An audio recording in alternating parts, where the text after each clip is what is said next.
hard teaching. If they say it's a hard teaching, then the way you're teaching, maybe something, right? So, reaction to that, separate verse 7 for a moment. And this is not teaching that people aren't amenable to the law of Christ. It doesn't say that they're. If a police officer stops you and you don't know the speed limit, what's he going to tell you if you're going too fast? So then they that are in the flesh, not please.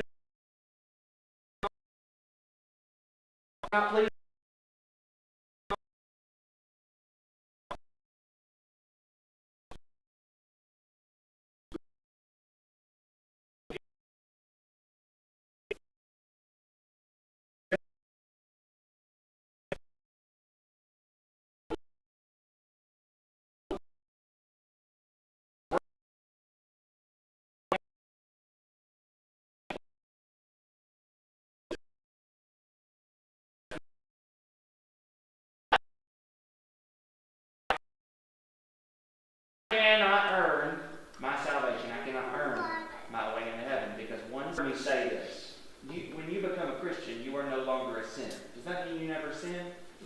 No. In no way do I say this, but I'm not a sinner saved by grace. I was a sinner changed by grace. I was changed into something new. Where do I get that? I get that in Romans chapter 6, verse 3, 4. Because we walk in what? Newness of life. There's a song that we sing often by L.O. Sanderson and I cannot remember the other guy's name. It's in our book. A New Preacher Buried Through Christ, my blessed name. It's in our book. A New Preacher Buried Through Christ, my blessed 609, something like that. Buried with Christ, my blessed Redeemer, living an old life, folly of sin. And it talks about us becoming something new in Jesus Christ.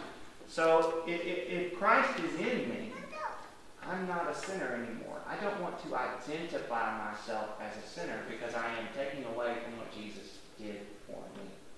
He cleansed me of sins, and He keeps on cleansing me. So there's two ways we can kind of look at this idea.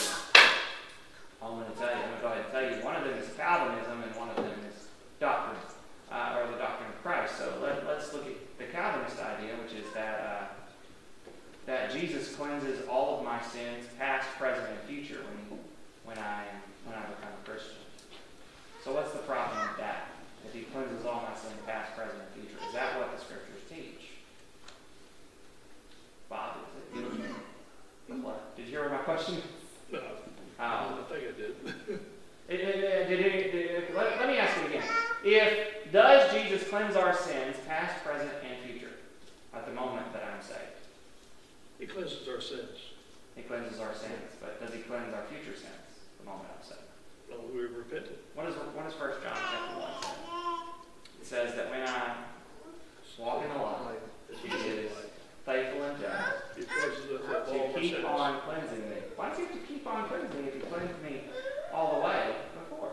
But we're going to probably continue to be sinners. Right. He has to keep on. So the Scriptures teach that He has to keep on cleansing me. There has to be a continual cleansing, otherwise, I'll be lost. We look at 1 John chapter 2, verse 1, and it kind of gives that same idea. It says, I write this unto you that you sin not. But if you sin, you have an advocate, that is Jesus Christ, the righteous.